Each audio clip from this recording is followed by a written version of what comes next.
Welcome to this podcast called Lyttelos, or Listener's Pilot in English. My name is annabel.guaita and I'm a classical pianist.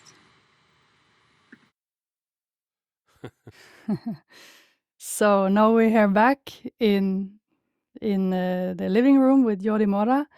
It's Sunday, I think it's 11th of March, and the 10th actually, and we are having the third session here with this podcast. And the two previous days was really exciting, intense. You were talking about rhythm and melodic tension and distension. And today you promised that we will go more into the harmony. What creates harmonic tension? What creates harmonic distension? And how very profoundly going into phenomenology of music, which is how music affects our consciousness, how it appears in our consciousness. How would you put it? Mm-hmm. Well, good morning. The first thing is, I would say, better than how music appears in our consciousness, how the result of the sounds relations which take in our consciousness leads us to music. Yeah. Fine. Because music is not something. It's not a be nature. It's a becoming nature. So we cannot never catch it, because music means that the now goes to the future, and then the future becomes the now and never stops. So it's not something that you can catch it, like a picture, or like an object, like a plant, like. So can because we say the essence is constantly developing. That's what in German there is a fantastic word. This is the word werden. Werden. We have be to be, that is sein, and sein is something like it is. And werden is something that becomes the whole time. So you cannot catch it. It is a be, but a constant evolution. That's why it's impossible to make a definition of music, because werden is in continually change. We can approach, you can approach some thoughts how musical nature could be, but not a definition, and not. What is very important is to go away from the idea that music is something. Music is nothing. So music is how sound become music in your consciousness, in the meeting of in your consciousness. That is exactly. Can you also say that how music exists? It's not something that exists in the very sounds, but in between the sounds. The relations. It's the relationship. Is the result of the relationship between sounds. That's music. And that's where the human being come in, because we have to be conscious about the relationships, not just the notes itself. Not the note itself. That's right. And, well, that sounds a little bit so metaphysical and difficult. It's not at all. We do this the whole time with everything. Yeah. As I see you, you are not Annabel because of your eyes, but also, and not because of your nose only, but also mouth, knees. So when I see you, my consciousness makes relationships of your facts, individual facts, and then brings the unity, all these relationships. That's why I say Annabel. And with the table, the table, there are parts of the table. yeah, but I see the one part, the other part, the size, and at the end I say table. So the human being the whole time brings multiplicity to unity, the whole time. Yeah. We try to Why? make some kind of meaning about it. It makes sense. It's a table. It's not 4 legs. Yeah, It's a table. that's right. Yeah. So the thing is that we cannot do in another way. And the question that you asked me yesterday, why? Yeah, because we are unity. That's the point. And then everything which is out of unity bring to us in stress, bring to us in doubt. Why is so difficult to bring the whole life begin and end into one? Yeah, because so many facts that I cannot do it intellectually, intuitively, perhaps sometimes. Sometimes I go walk into the street and I have the feeling that everything is okay. Everything is on his place. Even if in the morning I had a call which was a terrible new, doesn't matter if it's terrible or nice, this feeling of everything is what it has to be and it is in the right place. That is the intuition that brings us that we make a unity of life. You see? So there's a kind of acceptance in that as well, accepting that everything that happens is a part of the It's a journey. part of a whole. Yeah. Yeah. Hmm. And then in music, because this bow of the life is so big, we take sound relations, color relationships, and we make music with pincher and so why. We put the very big cosmos and very big line, yeah, that we have into a smaller line so I can experience this marvelous phenomena that every part of a musical piece, every note, every articulation, doesn't matter where, doesn't matter how painful can be this moment, yeah, or how wonderful. Doesn't matter if it's painful or wonderful. It is what it is, and it comes when it has to come. And by taking such a musical piece and make the realization of this musical piece, I am and at every moment just in one note, just in one present, but this present is a part of the whole. So the mystery of the union between individual every moment and universal whole piece takes place. Yeah. What philosophy cannot explain and cannot do. But we can do it. We can do it also in life, but it's very difficult. Music is the short way, as Celibidache said, is a very short way to go to transcendence. And transcendence is that the moments are part of a big line, and the big line exists only because of these moments. So moments without big line has no meaning, and big line without moments cannot exist.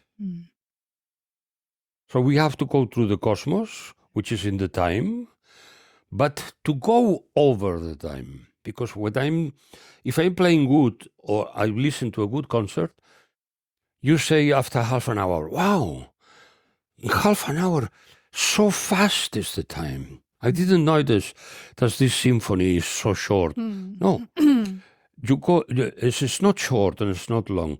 We go over the time because we are catching the whole, which is built from the small moments. So small and big They're exactly so important. They depend one of each other. Can I ask, since we are talking about time, it's related to tempo, and Celibidache was very often taking slower tempi than his fellow Yes, conductors. yes, Is that a relation with? of course. Because if you want to go really inside of the piece, the more you listen what happens in the piece, the more you will get to the whole. You cannot go to the whole just by so listen a little bit. No, you have to listen all the relationships. So to listen to all the relationships, if you are really listen, it takes time.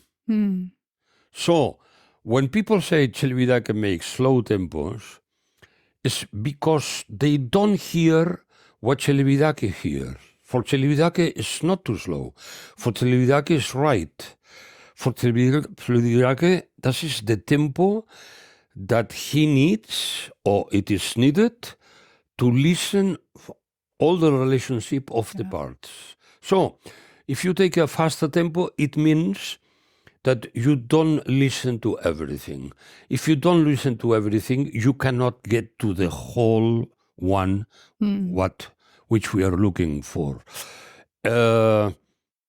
Celibidache would say never is too fast or is too slow. He will say this is the wrong tempo. Yeah. A wrong tempo can be too fast, of course. Can be too slow, even as slow as Celibidache's tempo, of course. Too fast means that I don't have the time to catch everything what happens and the small articulations. And too slow, it means I walk so slow, I listen so slow, that the whole line spreads away because I taken the tempo too slow. That is, I compare this by looking at a picture. If you get very close to a picture, you see this blue is not so blue as the blue after, and the blue after is especially blue and then comes to a light green. This is marvelous, fantastic. Then they ask, yeah, and what it is, I don't know. That is too slow. You are listening too close to the picture. Now, you put a little more away, you say, this is a tree, yeah? And this is a lake.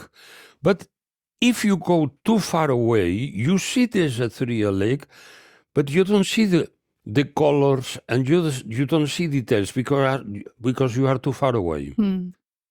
So this is when Michelangelo painted in the Capilla Sixtina on the ceiling, he was calculating how many meters the people will look to these pictures. So, and that's why they are so big or so small. That means there's a relationship between the picture and the distance that you are looking to. If there is too close the distance, you see many details, you don't see the whole. If you are too far away, you see the whole, but a lot of details lacking. This happens with musical tempo also. We have to find the right distance. And then when we find the right distance, it is not too slow and it is not too fast. It is just right. And that is the point. And it depends a lot also on the room you're playing in. So in this small not only living room, it would be different than in a big concert hall. Absolutely, because in the big concert hall, you have more sound, more money, so your consciousness needs more time to catch, because there's more sound. And also, what is incredible, you play at this piano and you have a sound, legato and, Joe sound. And then another pianist plays the same piano and the same acoustic, and it sounds different. A little bit more light or dark, I don't know. So he has to find the ideal tempo for his sound.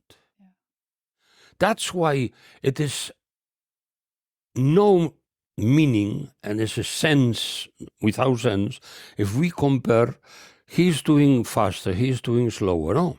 Perhaps he's doing well in relationship with him. Perhaps, I don't know. This is only possible not in registration, but only in the concert hall, live music. But tempo, what makes the right tempo? Musical structure, of course. Acoustic and creation of your sound. You see? The orchestras, they are more expressive. Orchestras are more light. So the expressive orchestras will need more time to express this, and the light orchestras a little bit less. So the thing is, there is an ideal tempo in each situation and here and now. So here and now, you have to find every time the right tempo, even with yourself, because sometimes we wake very optimistic and a lot of energy and so, and sometimes we wake up and then the day is a bit rainy and I'm more introvert, so I would play different. Yeah. Is this some of the reason why Tulebidake did not want to record? Absolutely. So he didn't want to freeze his tempo or anything in time? Well, first of all, if music takes place on the here and now, what is a recording?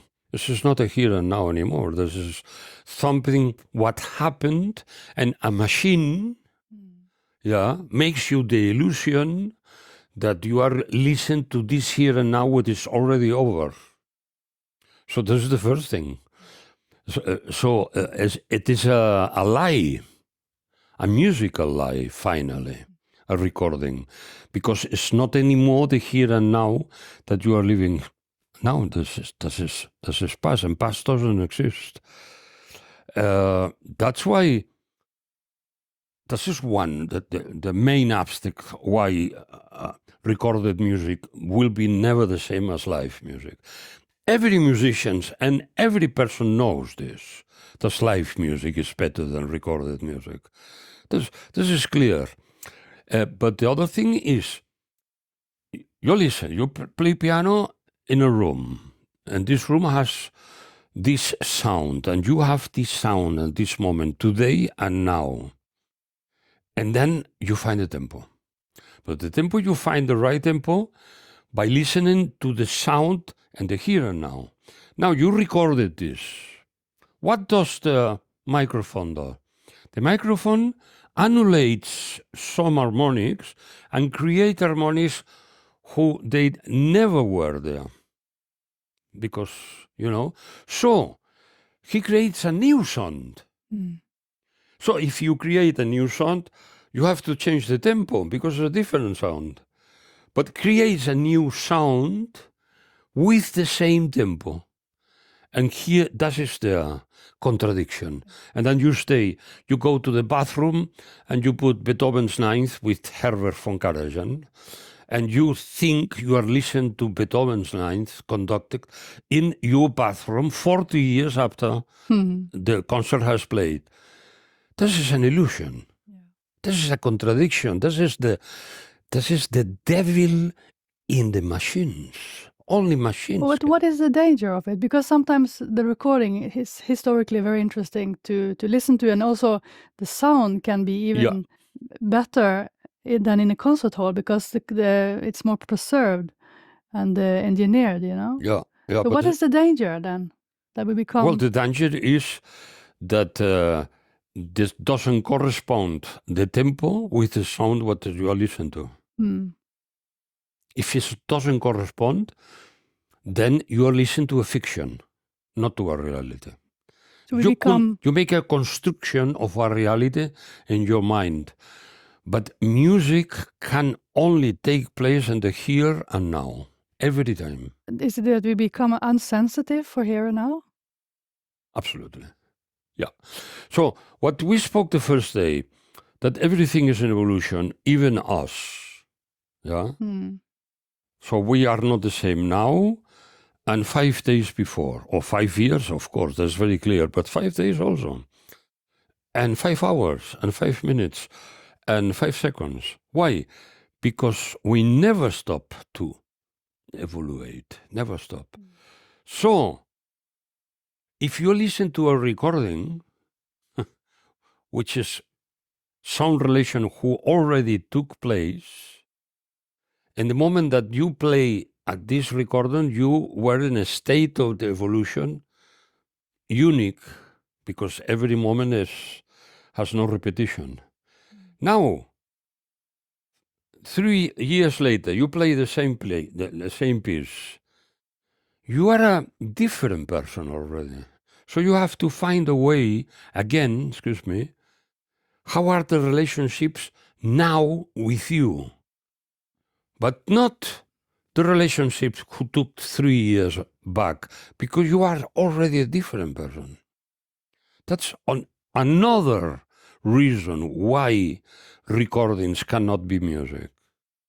You can, of course, you can enjoy, you hear to the harmonies, to the nice voice, even to some phrasings. So you can hear some things, but something's lacking.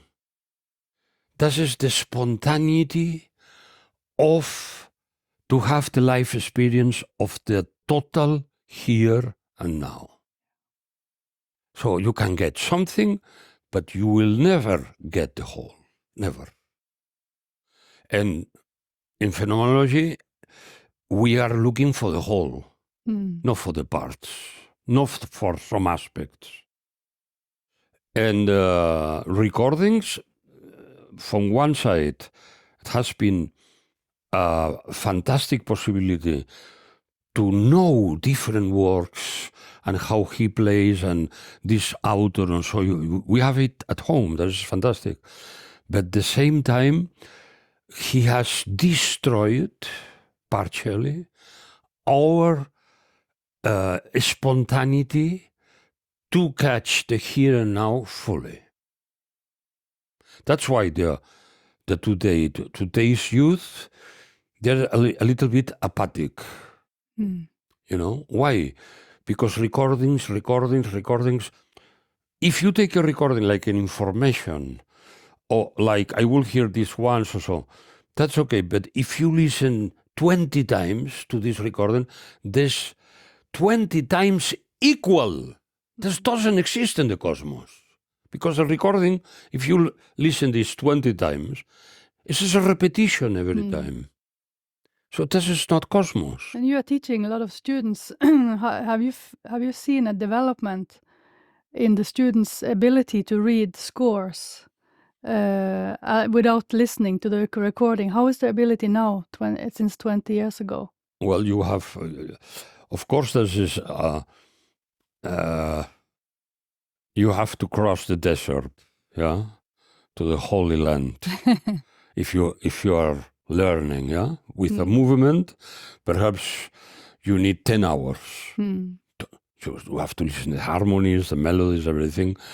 And if you don't hear, you go to the piano, okay, this harmony, but it needs 10 hours. By recording, you put ping and prr, you listen this in 5 minutes. So it has to be a difference. In 5 minutes, you think you have listened to this piece, but you have not. It's an illusion. But if you work it, then at the end, this is your piece.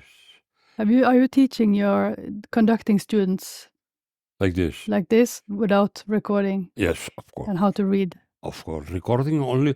First, you have to learn the score from you to the score without any.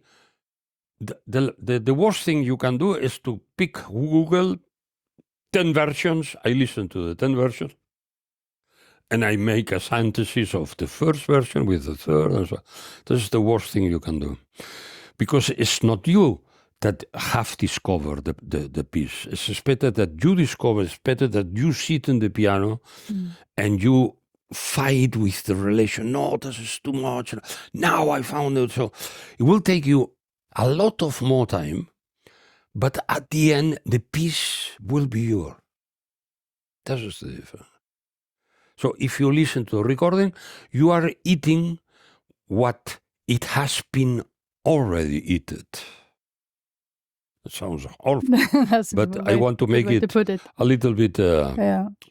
dramatic. Yeah, it is like this. It is like this. So You are eating what is already been digested by somebody else. yeah, absolutely. Yeah, and then Yeah. so, but one of the worst thing of the recording is that you put the recording 5 times, and it says 5 statical times exactly the same. Music is not like that. No, because one day you will play more happy, more light, and the other day you will play a little bit more dark. You will always find the phrasing, that doesn't change. But the circumstances change every time. So the art of creation is to look after the same, this is unity, in a constant changing cosmos. So every time is different, but you are looking for the same. Every time you have to find yourself again. That's why music cannot be taken as an object. I have music. No, that's impossible. I have to go into music every time. So, and every time, you can say, every time it will be different. Yes, but that is not important. Because if you compare how I do it now and how I did it yesterday, you are comparing. And comparing is an intellectual action. It's just not here and now. So if you are playing the piece now, you are not thinking, how did you play it yesterday? You are now, and just now. So every time in now, forget the past. And recordings are past. Are past. So how can a audience who does not play himself or herself prepare for a concert? I mean, the live concert is the best way to experience the music, but sometimes I tell people I teach listening to music to listen a lot of the pieces again and again, so they get familiar with the music. And then I got more into the piece, and then we go to the concert, and then we experience the piece alive, and it's a stronger experience. But they play the piece again and again from a recording. It's the only way. Otherwise, yeah. They can, if they take the piece, the recording, so 2 or 3 times, that's okay, but not more, because then they are listening to a repeating, non-existent, static version of that. And then maybe very often this recording becomes the reference, and you go to a concert and then you say, well, I didn't like so much this live recording because you really feel that your recording at home has been the best because you know it better. That's just a tragic. It's a very tragic. That's just a tragedy. Tragedy, yeah. It happens to me also. Before I knew about these things. No, I was listening to Meistersinger Overture with, the headphones, very loud. When I was at home, so happy. I went to Bayreuth Festspiele, and they play Meistersinger. And then when it started with the overture, I was so disappointed. This is so soft. Yeah, I was destroying myself. I'm sorry. I was destroying myself. You can take a recording as information, but not as a artistical way to listen to music. No. So if you want to come to the end, of course. Yeah. That's why it's just better to stay at home and listen to Beethoven's Ninth with Celibidache, or it is better to go to a concert which it won't be very good, but perhaps they make some phrasing and so on. It's no question for me. No question. Mm. So I will go to the concert. Because if we stay at home with our machines, we are more and more far away from the here and now. A machine is a machine. Mm. Even a picture or a telephone, you cannot speak with a person fully if this person is 300 kilometers away from you. You have to see to the eyes. You have to see the vibrato of the voice, how he smiles and so. Video is a little bit better, but it cannot replace life. That's true. So that's the same. Every time that is a machine in between, something goes away from reality. Mm. Yeah, Yes, and in music also. Yeah, I see more and more students of mine, they don't have acoustic pianos. They have electric pianos. Yeah. And the argument is always, well, it's better to have an electric piano because it's always in tune. Yeah. And it's better quality than an old piano. But I say always, better with an old acoustic piano Yeah. because it has more overtones, harmonics. Yeah. But then they say, no, but the electric piano also have harmonics. It's created artificially. So what can you do? Yeah. We'll try to convince him. If not, then it's better to play electric pianos than nothing. That yes. Or play violin instead. Yeah. But technology, it can be very helpful, but it has the great danger that brings men away from here and now. That's the point. Yeah. So and the tempo in music, it has to be discovered every time. If you play now the Beethoven, and then we play on Tuesday the Beethoven again, you have to refound Beethoven. You cannot play because you played like this today. We recreate, we experience rebirth. We are born every moment, not every day, no. We are born every moment in life. We cannot go back to the past, which is what is a recording. It has to be discovered every time with our machines. And this is something phenomenology can bring to us. Well, it can help you to put a little bit order in your thinking. So, phenomenology says recorded music finally is not music. Because what we say, because of the here and now. Yeah, because of repetition, mechanical repetition. And because the tempo is another sound. Yeah, you listen in the recording day to the acoustic, and then you find the tempo. Okay, and this is a nice hole. Then you put this recording in your living room. There's another acoustic.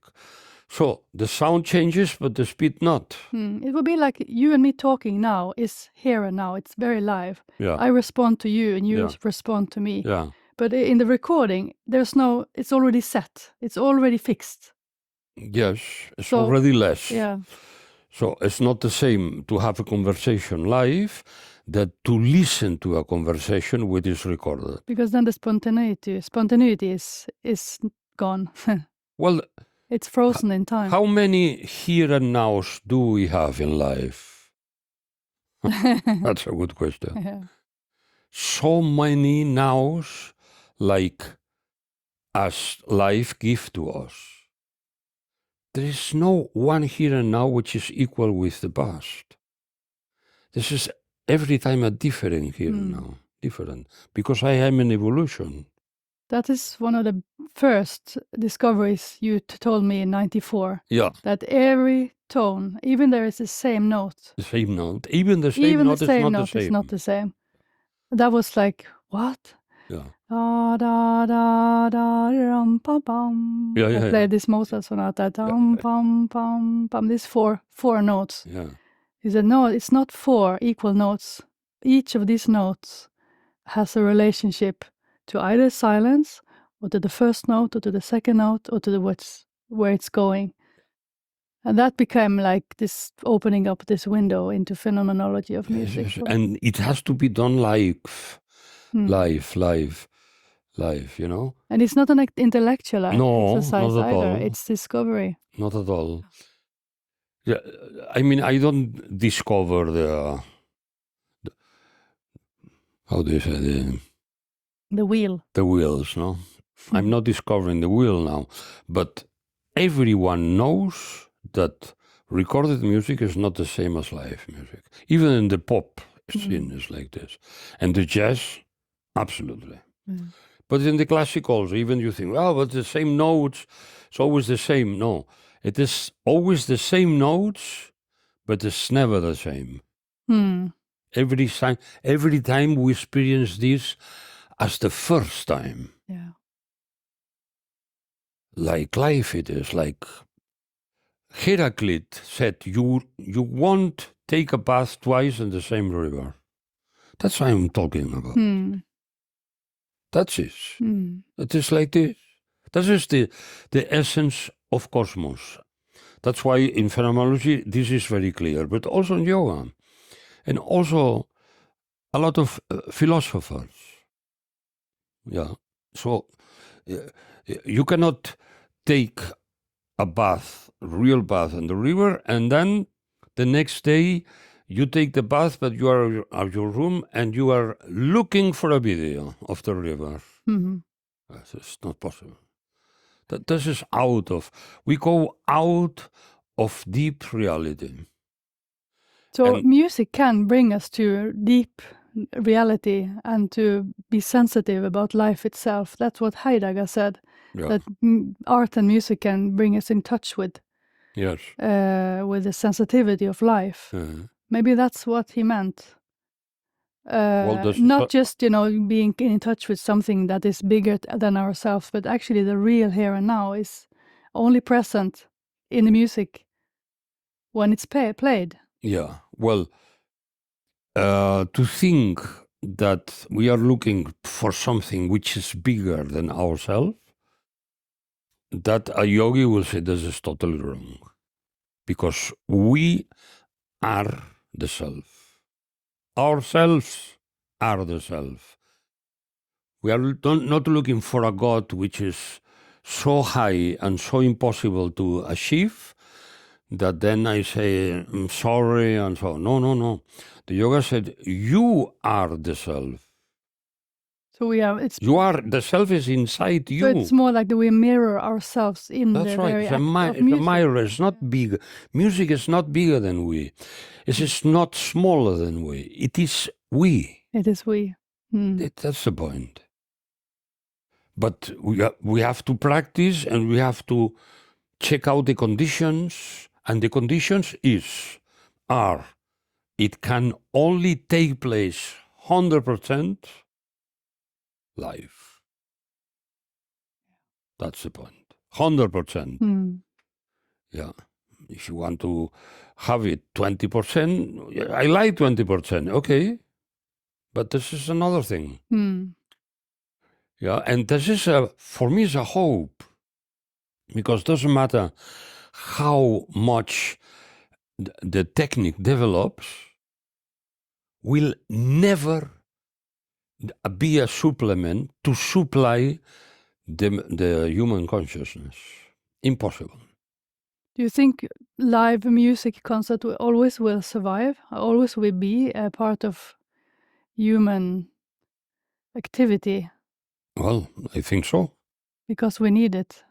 Or well, it's a fantastic way to get to the experience of the whole, no? Of the one. Fantastic experience. That's the main reason why we are doing music. Yeah, and then I cannot imagine that a human being will go out of this. Why? Because it's himself. Why are we here? To know who we are. So, and what are we? The one. Finish. Yeah, that's very simple, but wow. Yeah, symphony orchestras are, at least in Norway, struggling to have enough audience for 1 or 2 concerts a week. So Yeah, we are losing fantastic. people, and we're Fantastic. but it's it seems to be older generation that goes to concerts, and the younger generation now it's not so eager to go and listen to music anymore. So Because we're they are trying staying to home and listen to recordings. That's the reason. The machines taking over. that we have built ourselves, which makes life very much easy, no? A WhatsApp group, this is a fantastic, it's the best way to organize. I cannot imagine my life without WhatsApp anymore. So we create dependence. But in practical things, this is fantastic. And spiritual things and art is a catastrophe. Catastrophe.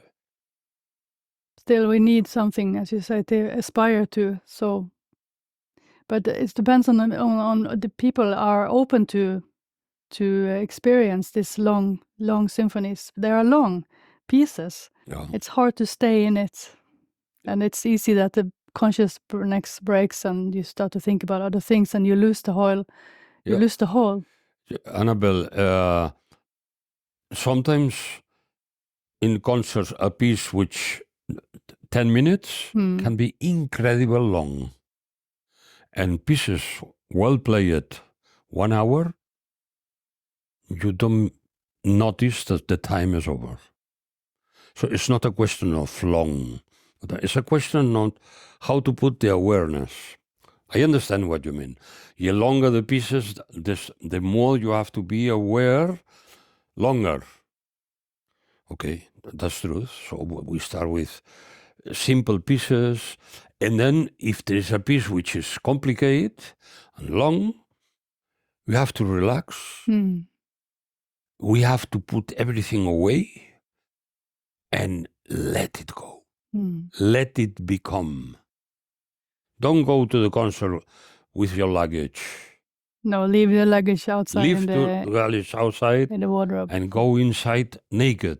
But I inside naked and just listen.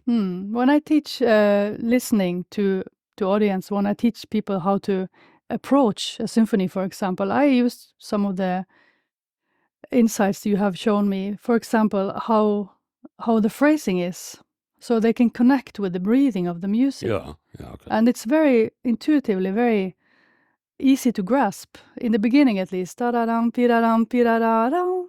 And then you go back. Da-da-dum, pi-da-dum, pi-da-dum. And then it's possible to discover that this breathing is something that we can always connect to, and connecting to the breathing of the music Absolutely. makes you also aware of here and now, because it's recognizable in yourself. That's very good, because you are talking about a very essential point, this breathing.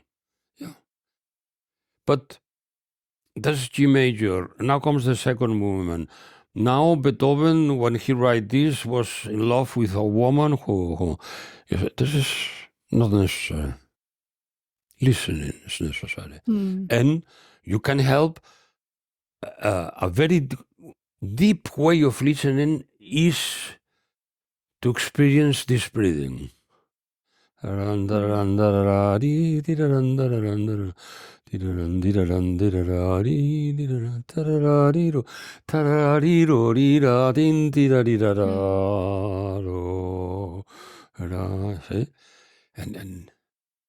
let it become, let it go.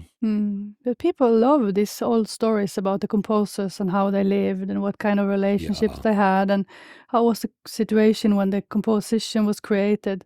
And they love history. So a lot of pre-concert lectures is about the past, is about the creation of the piece, about the composer's history. Could it be any different? A lecture about preparation of listening to a piece. No, this is, I mean, to explain people the life of the that's okay. That bring the people closer to the composers and human, But in the moment of listening, don't think that he was in love or was not in love. Just listen to the thing. That is the most directly way to go into. Just So listen. they have you relax, you breathe before the concert, and you start to put away your thoughts in the past. Yesterday I did this and blah blah, and in the future. And you are one with your breathing. This is the best thing you can do before the concert starts. Yeah. Be one Best with your thing. breathing. And then it starts to sound, and you embrace what it comes, or you jump into this evolution, and you let that evolution brings you to the cosmos. A walk through the cosmos, This is the best thing. Shall we walk to the piano and do the next chapter by the piano? Okay. This has been a wonderful talk. Thank you. Yeah. Really interesting. But we make a break, no? Yeah, okay.